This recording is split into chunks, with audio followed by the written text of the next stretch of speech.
Welcome again, everyone, to another amazing edition of Interfaithing, Why Families Can Embrace Two Faiths Under One Roof.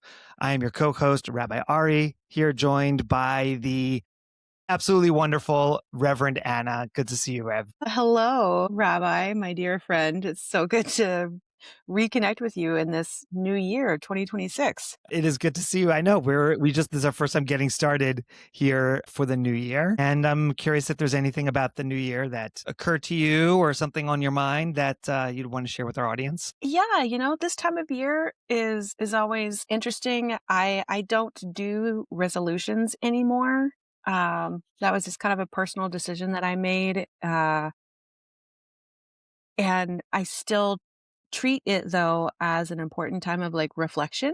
Mhm. And so not like resolving to change things or like set impractical like personal goals for myself, but yeah, just like take stock and then kind of see like, well, were there things that were really going well in 2025 that I want to continue Mhm. into 2026? Or are there like new things?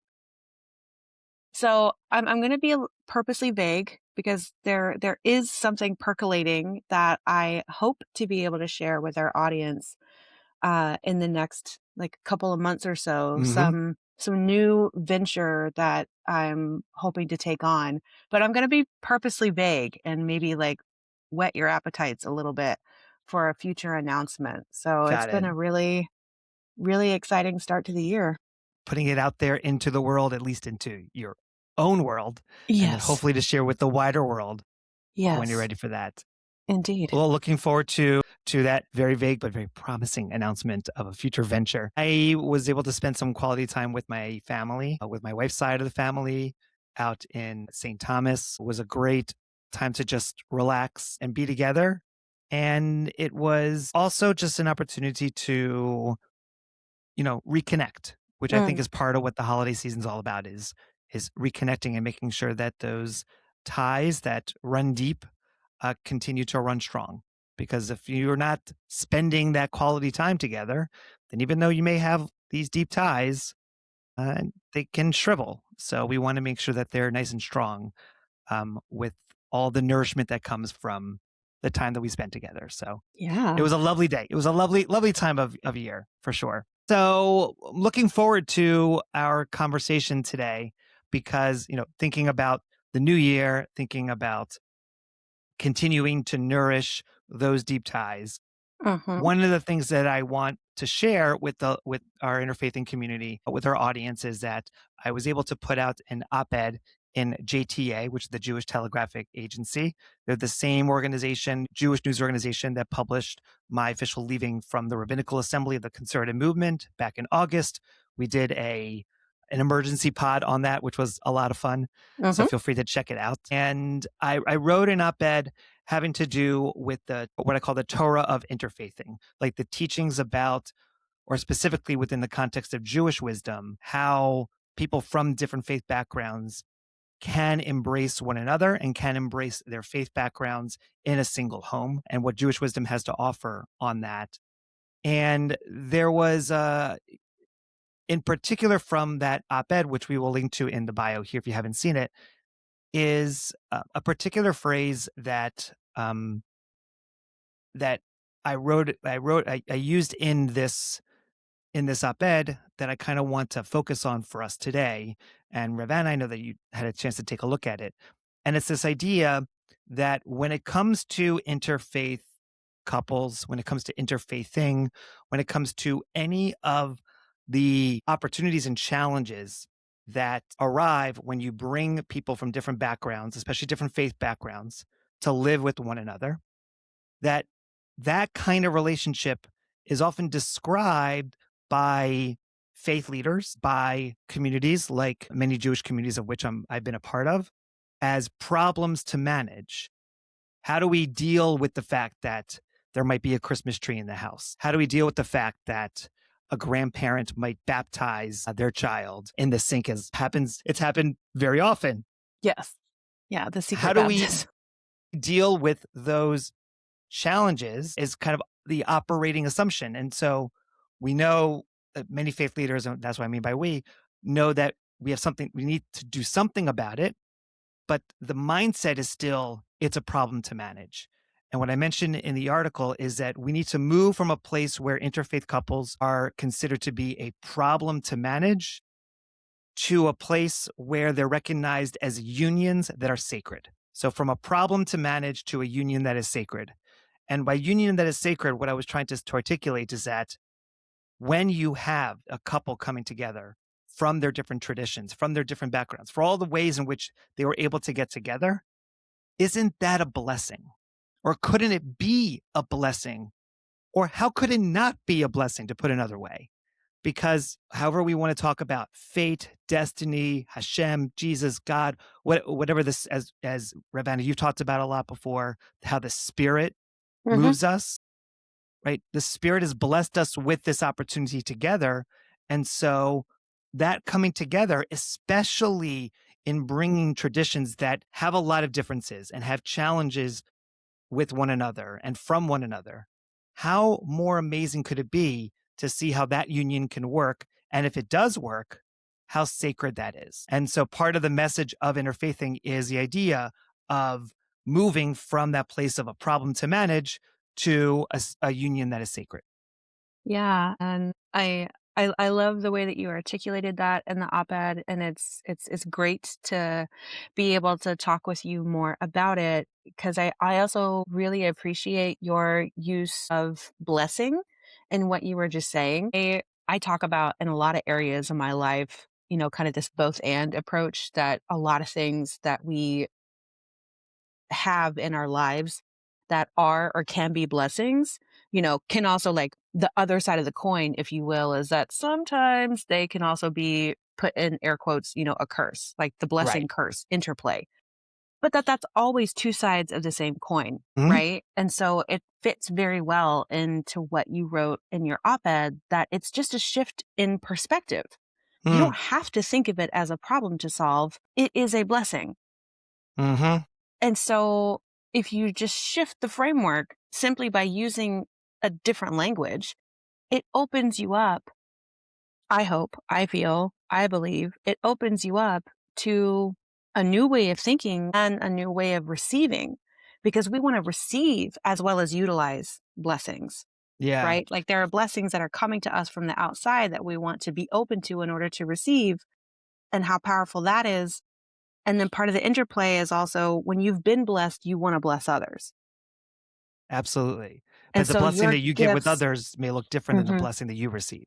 Exactly. Like your gifts, your talents, your hobbies, interests, like all of these things can be viewed in the context of like the may be part of the reason why you feel compelled to share it and to do something in public is because you're trying to give a blessing to others after having been like blessed yourself. Yeah. I'm thinking about how, as you put it, sort of the two different coins, like it's, Mhm. blessing, curse kind of go together. There's a beautiful teaching that every person is like a coin that God made. That on one side of the coin, we are exactly the same. It's like where it's heads, it's the exact same picture. Everything's completely the same. But on the other side of the coin, it's every coin is different, is unique. Every coin is different. And so that's us as human beings. We have something that we completely share. And then we have things that are make us very, very different. And we live in that interplay. So, and I also want to acknowledge the fact that even by focusing on the blessings, it's a framework to imagine what the possibilities are of the sacred union, often because of the fact that it's been viewed throughout history as a curse. If you think about Yeah. interfaith, interracial, intercultural relationships, all those different things, that there's always been a period of time when they're viewed at in very kind of disgusting, immoral ways. Mhm. The bastardization of the race, of the faith, of the culture by virtue of bringing in this foreign influence. Yeah. So there is also going to be like that history there. And while on one hand, that history is very dangerous and I think can really undermine the value, the blessing of interfaith, intercultural, interracial cooperation and unions, there is a piece to the other side of the coin of the blessing, which is that part of the problem to manage is a feeling of loss, a Mm, loss of, as sort of you put it, that you receive a blessing and then you want to put blessings out there, but we're interpreting the blessings that we receive in our own ways. So whatever we put out there is not going to be the exact same thing as we received. And it's in that process of transition that it can feel somewhat as a loss.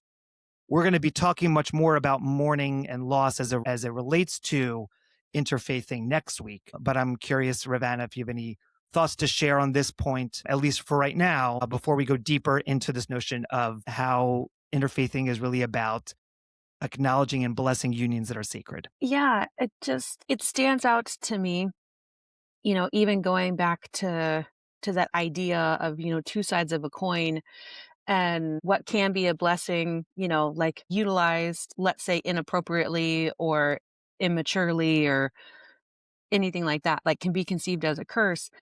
And I'm saying curse in air quotes. I can't see the air quotes, but you can go like I know this. it's like I have to say the air quotes, but I've got the little bunny ears like always running on the side of my head. Right. And what I'm trying to convey with that is similar to what you said, that if there's an idea that humans themselves are like a coin with two sides, and there's like sameness, but then there's also difference. That if the curse in air quotes of the flip side of a blessing is where our humanness, which is Right. broken, which is fallible, which is not, not divine, not Right. perfect, X the word divine, like that we're not perfect. Our humanness is what can cause problems. And so that's why I think it's actually really impactful and powerful to use words like blessing and sacred, because even in your op-ed, it like underscores and highlights that there is an element of the divine. Like there's a reason that marriages are so important in both of our faith traditions, right? Like on the Christian side, at least within Catholicism, it's a rite, Hmm. RITE, right? Like it's a holy, sacred union. Yeah. So it's not something to be taken lightly, Yeah. but something that's sacred should not be viewed as a problem. The Well, then, problem is our human messiness that gets in the way. so that's where I think it's important to really kind of jump into this conversation in a deeper level in regards to the humanness, as you put it, the humanness that is the messiness of life often turns into a curse. So I'm just curious and wondering if you can kind of clarify that a little bit further for me. Are you saying that humanness as a way in which, if like the divine is being able to see how we're similar, how we are, you know, that our like 99% of our human bodies are the same. It's just like the 1% that's different. Is it the sense that the divine is what is similar and the humanness is what is different than us? Is that where the challenge is, and that our messiness is because we focus on what's different as opposed to focusing on what's similar? Yeah, yeah, I think that's a big piece of it that, understandably so, right? Like even from an evolutionary standpoint, like there's in psychology, like in other fields, like there's this understanding of the negativity bias. And we focus on things that are negative because it's for our survival, Mm, right? But survival in the sense of like what is dangerous, what can actually harm us, what can actually kill us in a physical sense. And it's interesting because especially in this, current era that we find ourselves living, most of us are not necessarily facing like physical threats on a daily basis. They're more esoteric. They're mm, more rooted in our perceptions and our thoughts and beliefs, but they're not necessarily like actual physical threats right. to our lives and to our bodies and to our families. And yet that negativity bias is still so ingrained Mm, in our brains that I think it's really important and also requires a lot of effort and intentionality to, as you got it. said, focus on the majority, which is the goodness and the sameness of our shared humanness and where that comes from versus kind of fixating on the differences and Right. therefore thinking of it as a problem to be solved So, or a I problem to be appreciate, avoided. or just at least Sorry. managed in some manner. Yeah. Managed. Um, Yeah. the so what I think what you're raising up here is, um, in a way I haven't thought about really before, so I appreciate it so much, is that you've got like if you're in a group setting and somebody says something that is controversial and an individual feels as if they're being attacked, right? That they're unsafe. If we look at it from a physical standpoint, it's not as if the other person is lashing out, is like about to like smack them in some sort of way, right? It's that we talked about the air quotes before. It's that there's an action happening, but that we may be signifying, but our physical bodies are not impacted. Mhm. Therefore, but we're using language as if we can be harmed physically. And I think that there's truth to that. Like our emotional, spiritual well-being is just as Absolutely. important as our physical well-being. But Yes. the point that you're making, at least I'm hearing, is that on an evolutionary level, we're concerned about physical safety, uh, and that we use those kinds of words about physical safety around our emotional and spiritual safety and well-being. Yeah, or even sometimes just, like, confusing, right? Like, is this a physical threat or is it an existential threat?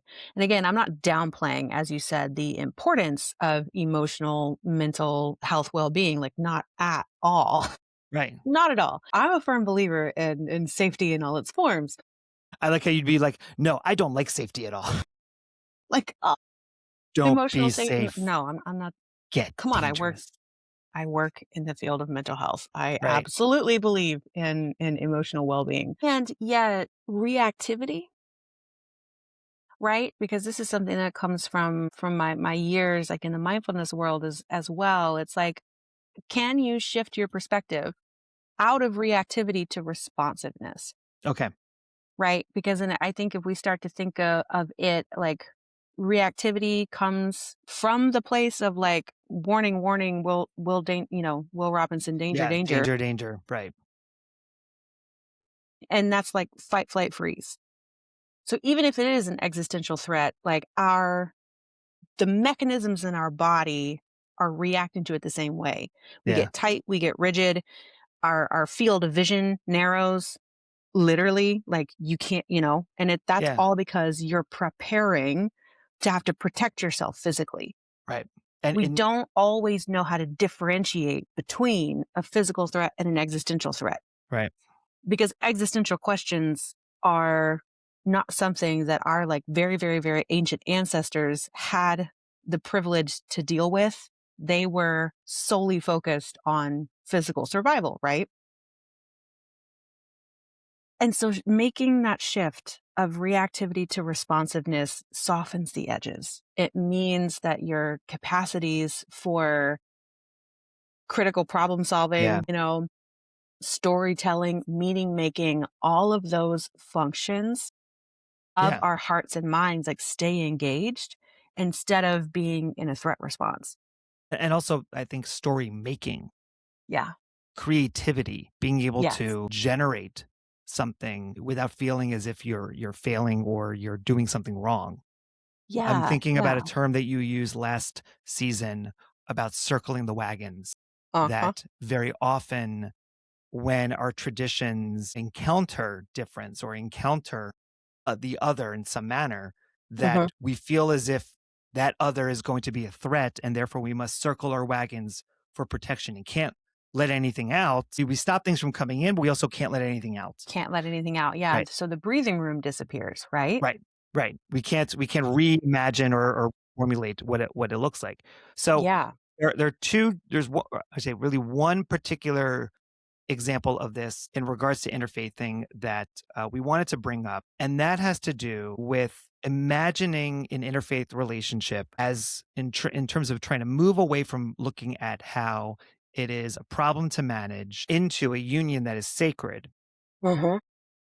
that the movement between those two things requires a sense of creativity, requires a sense of like a generative energy of letting air to breathe, the spirit to move us, story making, because what's happening is we're taking two traditions, two faiths, two cultures that have not always agreed and don't and will not always agree in the future as well, Hmm.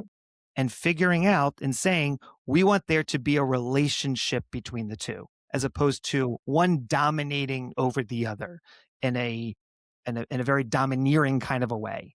Mhm. That maybe this religion will exist in this small little area, but we're predominantly this other. And as we talked about the different forms of interfaithing, every form of interfaithing in terms of exactly how that looks is up to each couple.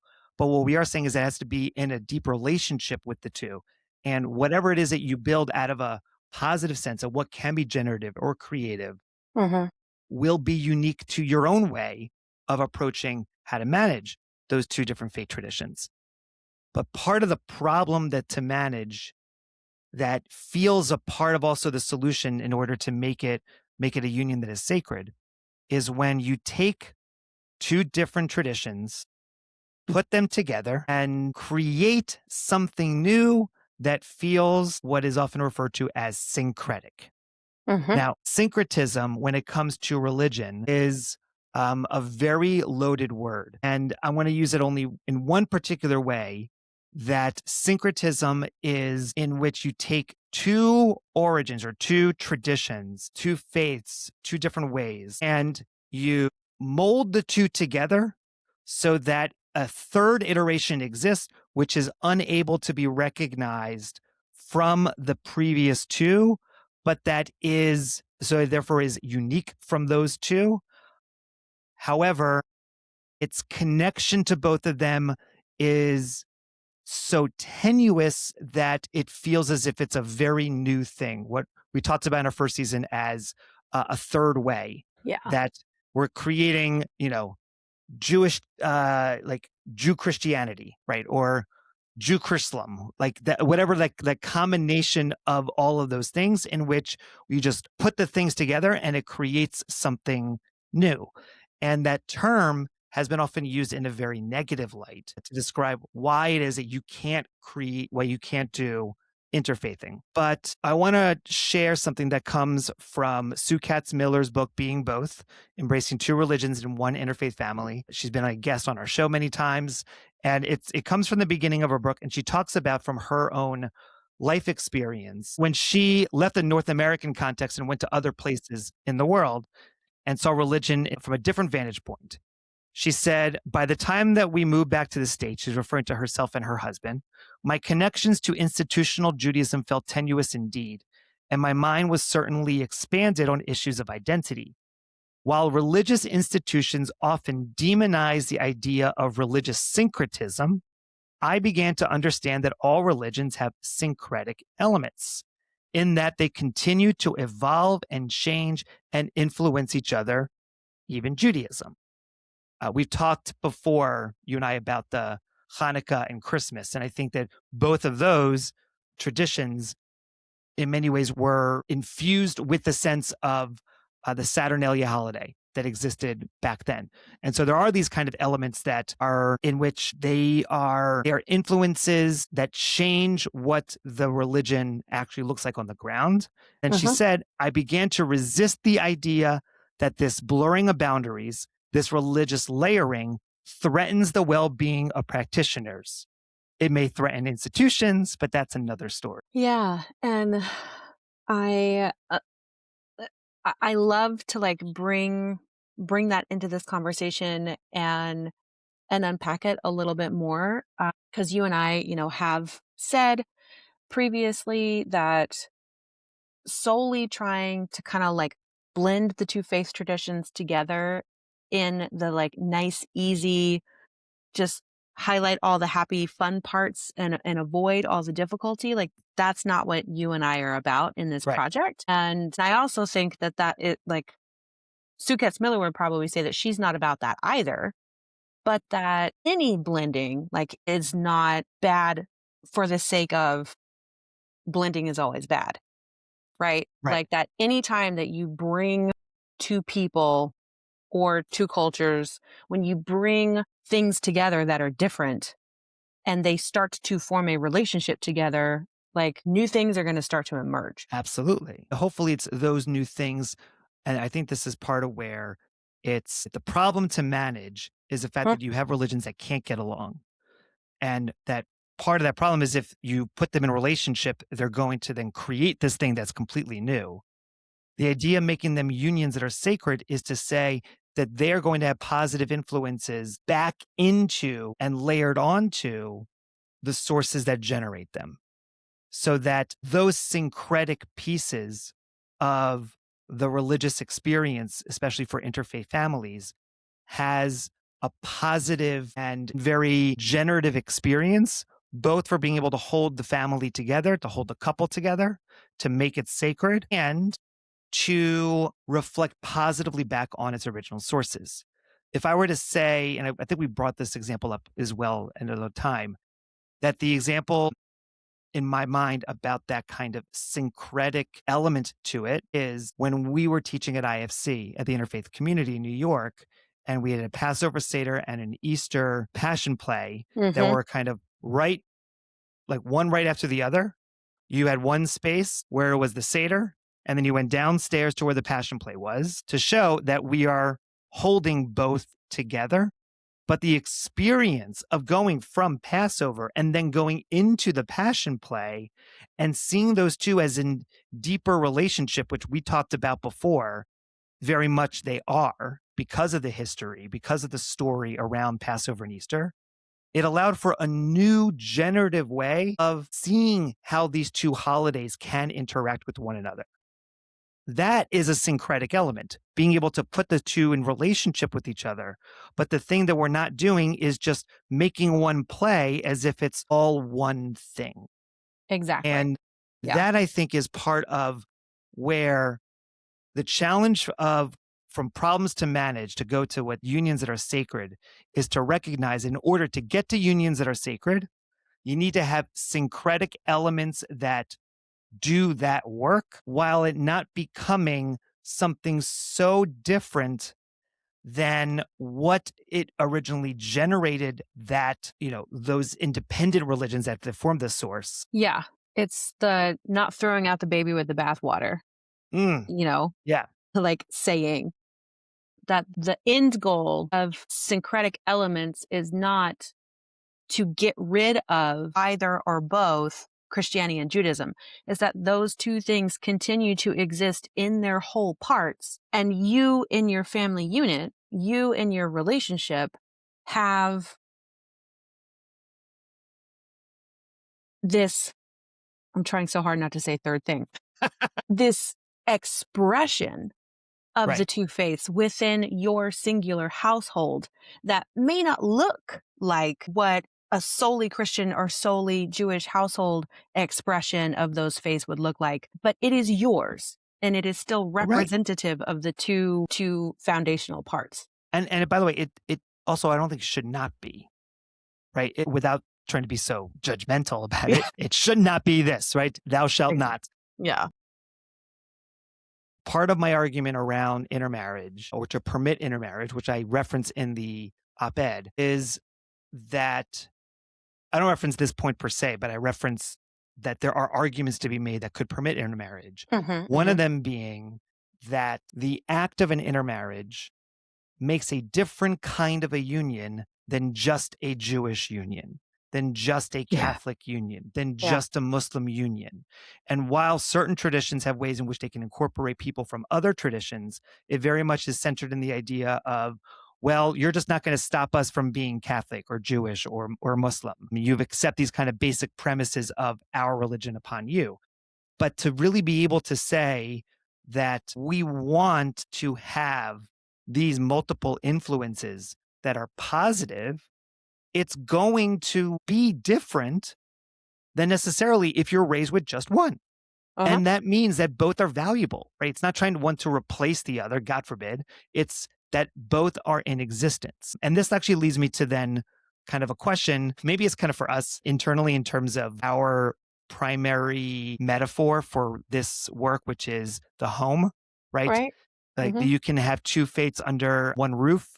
So within the home. And that is, and you've used the term as well, around the idea of foundations that if you have a home, it needs to be built on a solid foundation that is going to weather any particular storm. With that in mind, you need to have something that's so strong it can kind of withstand the rest and to have multiple different types in that foundation it might not work. It may not be able to kind of that foundation may crack a little bit because the differences between the two different, let's say, again, going a little bit too deep into the metaphor, but of the form of cement, of the characteristics of each kind of cement may not actually mesh Sure. together. Yeah. But maybe rethink about our metaphor, it's more about a tree, right? A tree with roots, roots that go deep and under, that are definitely distinct from one another and yet come to coalesce and to build something even greater than itself, which is this tree that comes from these multiple roots. And yet the roots are still necessary. They're still what grounds the tree. Yes. And it also allows for the flexibility to adapt to whatever the challenges are, whether Hmm. that's to pass along resources to other trees that are in need, or to just be able to function as that foundation so that the tree won't topple over. And moreover, part of what's in the root system is communication, right? They're alive, they're living, they're not Yeah. just static cement in the ground. And so, using that metaphor, I'm wondering what you think of as a way to kind of understand that the syncretic elements are what's necessary to move from the roots to the tree, that the how that metaphor of the tree fits as opposed to, let's say, the house with the foundation. Yeah, the tree, I love a tree metaphor. I mean, we've probably used them a variety of times, in our origin stories and throughout other episodes that we've done together. I love a tree metaphor. It's so powerful. And the roots are absolutely essential, and it also stands out to me in this metaphor that the roots are also the unseen parts of the tree. Mm, They're critical, right? But they're beneath the surface. And the trunk that forms as the tree is growing, that is perhaps like what we can think of as like that's the relationship that's being built right. between our interfacing couples and families. And so the trunk then also becomes like an important part of the structure of the tree because the trunk needs to be strong. The roots need to be strong, but so does the trunk. Because there's all of these other elements, whether animals, outside Yeah. forces are interacting with the tree. Mm, If the trunk and the roots together don't have a strong enough union, mm, the tree topples. right. And that growing relationship between the two, And literally growing. like literally growing. We can go even farther with like the branches and then the leaves and a canopy that forms and how Hmm. creates shade and then homes for all these other animals. But Oh so my many God. trees Too. also fruit, right? Right. Like whether it's the growing of the leaves or if it's actually like producing flowers that then become fruit. This is a nature metaphor. So what happens in nature is sometimes cross pollination. And that isn't. Well, that's what allows it to survive, right? Yes, a big Or part of allows that it is to what survive. allows it to survive. Yes. And, to pull back from the tree metaphor and just go with plants in general, I was mentioning to you before we started recording, I have these gorgeous rose bushes that grow in front of our house. I didn't plant them. I can't take responsibility for them. They were here when we arrived, and I have loved tending to them Right. over the years that we've lived in this house. And when we first moved in, there were three very distinct rose bushes. One with a very like vibrant pink flower, the one in the middle, which was this gorgeous, like American Beauty, deep red flower. And then the third one is more like a tea rose scent. So had like the yellow and the red kind of, blended flower structure, but they were very distinct bushes. Yeah. And over the years that we have lived here, because of wind events, because of being tended to and being taken care of. They're really happy plants. They thrive. They could grow endlessly to be 20 feet tall if my roof overhang would let them. Yeah. There is now a stem that has emerged in between, particularly the pink and the red rose bushes, that now produces multiple shades of purples Wow. and magentas. So there is a new plant that has Yeah. come up in between these two neighboring rose bushes. And because of that cross pollination, I am now enjoying a Yeah. richer variety of the flowers that bloom. And just to play with that a little bit more, that richer variety cannot exist without the continued positive influence of the original colors, Of the originals. which means that the original colors need to continue to get fed. Correct. Yeah. The new Because plant what has because not. once you turn, if you're just saying, okay, well then that's an argument for you're making something completely new, making a new color. And while that's true, that's a fruit that's true in a way, but you're then going to lose the ability to make its uniqueness if you lose the connection to the roots that are below it, or the other flowers are below it. Which is Exactly. why, right, when we talk about a lot of this work around and how we got into it, the idea of interfaith dialogue, it is also around the notion of interfaith education and of Yeah. learning and of Learning. participation and dialoguing with one another that we saw in our own classrooms when we were teaching Jewish and Christian kids around this. I'm also reminded, in a sense, in part of this conversation, without getting too deep into it, but um, related to all this, is how there are other terms out there that talk about sort of losing your sense of identity, losing the place that you originally came from. And you kind of join in with this other thing in which everybody now forget where you came from. You're now this new thing. That word I'm thinking of is assimilation. So assimilation when it comes to identity, comes to culture, comes to religion, faith, whatever it may be. And that it's often used in that negative thing, right? We need to stay away from being too assimilated. The blessing of assimilation is that you receive gifts from the outside that impact the growth of where you come from and what you're all about. One of a teacher that I often refer to in this work, his name is Gershon Cohen, who was the chancellor of the Jewish Theological Seminary back in the 70s and 80s. And he wrote, actually, it was a teaching he gave to rabbinical students upon their ordination called The Blessing of Assimilation. And he said that in thinking about the assimilation, particularly in the 19th and 20th centuries, at that time period has been in large measure, or I should say that he called it a salutary transformation that overtook the Jews of the 19th and 20th century, have likewise been in large measure the products of assimilation, the rebirth of Hebrew as a language, the growth of the scientific study of Judaism called Jüdische Wissenschaft, which is one of my favorite German phrases, the liberalization of the Jewish religion, the acceptance of Yiddish as a respectable vehicle of Jewish literary expression, the growth of Jewish nationalism, and the state of Israel itself. All the great changes and developments that characterize modern Jewish history and that have made the lives of countless Jews infinitely richer and more pleasant than they had ever been previously are the effects of assimilation. That word, though, of assimilation can often be used in the negative form. And someone for my weekend, I just spent a weekend teaching this in Baltimore. When they heard assimilation, they were asking about clarification of the term there, because the negative form of assimilation is homogeneity, right? Right. That You you forget become, yourself. you Yeah. forget where you come from, you forget your roots, right? You literally forget like that there are roots in which create who you are. Or is it, especially thinking of assimilation in the political context or in the national context, like assimilating into American life? Does it mean participation? Does it mean relationship? Does it mean dialogue Yeah. between the two?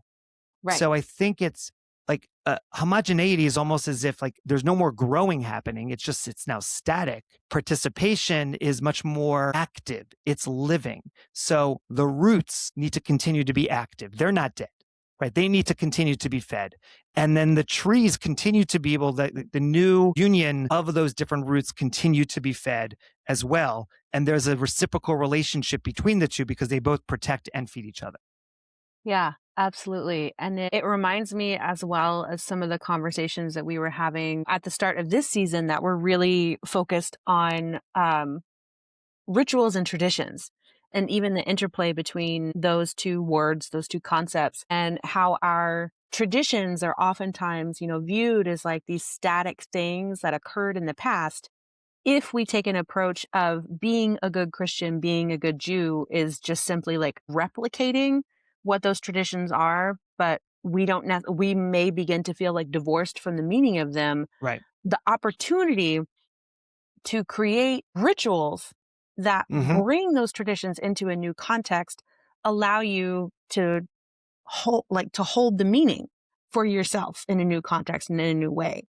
And so I think it's nice to be able to put that concept like back into this conversation around assimilation, not only through that lens of forgetting yourself, but instead, as you were describing it, as like, I love it that it's active participation, right? That it isn't Right. merely about falling in line and doing as you're told and never getting to ask questions why, Right. but active participation. So, with that in mind, we're going to share something with everyone here if you're watching us over on YouTube. And that we're hopefully going to be bringing forward, particularly with our Patreon community. And that is what we're calling a Shabbat Agape ritual. With this idea, Revan, as you're referencing, of the rituals and traditions that are generative, that are creative, and that come from the are nourished by the root system, and also then continue to re-nourish the roots from which our religions come from. That you don't just have to do just the Jewish thing and then just the Christian thing. You don't just have to do the Muslim thing and the Hindu thing, but it's about how those two things can live with each other in that sacred union while continuing to recognize, not just recognize, but to lift up the values, ideas, and richness of those original traditions. One of those liturgies that um, uh, that we're bringing forward and to do with our interfaithing community as part of our Patreon page. So please join us at patreon.com/interfaithing if you'd like to join us and be a part of this event that we're going to be hosting around Shabbat Agape liturgy. It is as follows. There is the holiday of Shabbat, which occurs every single week. Whenever you ask Hebrew school kids what holiday is coming up next, it's kind of a trick question because we want them to say Shabbat's coming up next because it's a holiday every set, right? And there's also the sacred day of Sunday as the Sabbath on the Christian calendar, Friday on the Muslim calendar. And there are certain rituals that are done in order to celebrate the Shabbat, the Shabbat day every single week. There are certain rituals that are used to celebrate Shabbat every single week. One of them is a blessing of wine. And as well, there is a ceremony done in certain circles, particularly in Catholicism, but not just in Catholicism, that's called agape or the love feast. So taking these two different food-based rituals together, which is the Friday night table, which is connected to Shabbat, and agape, which is a love feast connected to this particular event in Catholic and Christian tradition overall. One of the things you may want to bless is wine that is brought to the table. And Judaism and Christianity have different ways in which wine is used in ritual manners. Mhm. And this is an example of how that kind of syncretic element of holding these two traditions together will allow us to see wine in a bit of a different way, but does so by being nourished from the teachings of the traditions that are unique and particular. So as an example to share with everyone here. Well, first off, Revan, anything else you want to say on Shabbat Agape overall before we get to this last piece with the wine? Yeah. You touched on it, but that word agape is oftentimes in Christian circles translated as kind of like brotherly love, but without having like very like specific, male gender term of But brotherly I love love. it now, especially being from Philly. We're And all I about know, like you're from brotherly Philly in love the here. city of brotherly love. Like we have Go to birds. do this. I spent way too much time over the break also watching Abbott Elementary. So the number of times that they throw go birds into Oh like yeah, everything that they it's say amazing. is hilarious. Anyway, agape just meaning that kind of the love that exists amongst very deep friends, like distinguishing it from romantic love. And that's like what is meant to be conveyed in talking about agapic or agape. If you imagine it as kind of the replication of the love that would have existed between Jesus and the 12 disciples, right? Those 12 people. Yes, they all happen to be men. We can argue where there are people like Martha and Mary, the sisters, Mary Magdalene, Hmm. these other figures that you hear about or also part of the circle.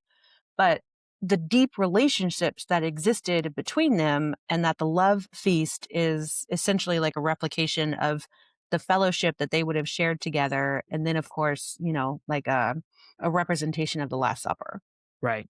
So here is an example of how to hold the unique elements of agape and Shabbat together and in a syncretic but authentic and particularistic way that nourishes the souls of the individuals, the families that are a part of this ritual, which is designed to be a communal table, as well as to nourish the origins of our traditions by honoring their legacy as a living legacy, as a living tradition that is practiced by these couples.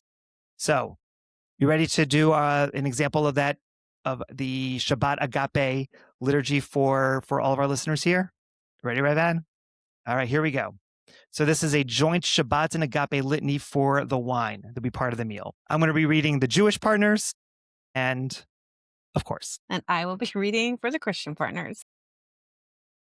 in Judaism, we bless wine for sanctification, to separate Shabbat as a distinctly special time from the rest of the week. In Christianity, wine is part of an important sacrament, an outward sign of an inward reality. As Jews, we are privileged to sanctify Shabbat through the wine as a sign that God chose us from all the nations of the world. As Christians, we are privileged to receive this cup as a reminder of the sacrament of wine and Christ's ultimate sacrifice, the blood of Christ poured out for the redemption of the whole world. Two meanings held together in this one cup, two meanings held together in this moment filled with holiness. Two meanings held together in this one cup, two meanings held together in this moment filled with holiness. I don't think that there's a better way of expressing this idea, like two moments filled together in this one cup, two meanings held together. And it's there to make the world sacred, to make the relationship sacred, to make this union sacred. And so that is, I think, what we talked about. That's the framework we're aiming for. Next week, we're going to talk, though, about the fact that it's not always easy to get there. And that whether it's loss of important people who were sources of religious inspiration in our lives, or even thinking about the loss of certain traditions that occur over the course of time, that in order to move from this concern of a problem to manage into this space of a union that is sacred, that we need to acknowledge the loss and mourn the loss that happens in that transition from one to the other. And so that's where we're going to pick up our conversation next week. But it has been, Revan, is always such a pleasure to share this space with you, and looking forward to our next conversation together. Yes, absolutely looking forward to next time. The richness of these conversations is just it's soul filling, and it's always great to be connected here. I hope so deeply that our audience is taking even a skosh away from these episodes that you and I get, because it's just absolutely awesome and so meaningful. And so before we officially sign off, I also want to let everyone know, yes, we're going to be focusing on Shabbat Agape as part of our Patreon community. We're also looking to gather two more events for our Zoom meetup sessions with members of our Patreon Interfaithing community. So if you want to be a part of those Zoom event sessions, the next two that we have put onto our calendar are for Wednesday, February 4th at 3 p.m. Eastern, 12 p.m. Pacific, and then Thursday, February 5th at 8:15 p.m. Eastern, 5:15 p.m. Pacific. We would love for you to join us. So if you are interested in being a part of this work to help to be nourished by the roots of our traditions, to re-nourish them, to fill them with the amazing joy and spiritual fulfillment that comes by holding these two traditions together, please consider joining us again at patreon.com/interfaithing. But until then, or until next week, take care Stay curious and and keep keep interfaithing. interfaithing.